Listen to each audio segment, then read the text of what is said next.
মধু দাঁড়া দাঁড়া দাঁড়া, মধু ছবি তুলে নাও। মধুর আবির খেলা আগে শুরু হয়ে গেছে। মধুর ঠাম্মু মধুকে রং মাখিয়েছে। এই যে মধু এখন সবাইকে রং মাখিয়ে বেড়াচ্ছে ঠাম্মুর কাছ থেকে নিয়ে।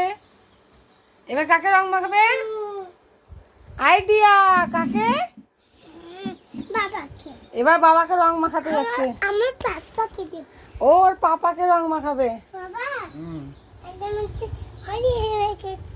হোলি আর একটা কাটে দি। আর ঠাম্মাকে দাও। কই লাগছে?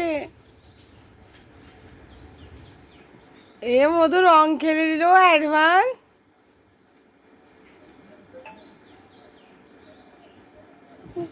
লাগছে মধু? বলে দারুণ। হ্যাঁ বলে হ্যাপি হোলি। হ্যাপি হলি। বলে লাইক করো। লাইক করো। এমনি করে এমনি করে এমনি করে। দাদা দাদা লাইক করো বলো। বলে লাইক করো। লাইক করো।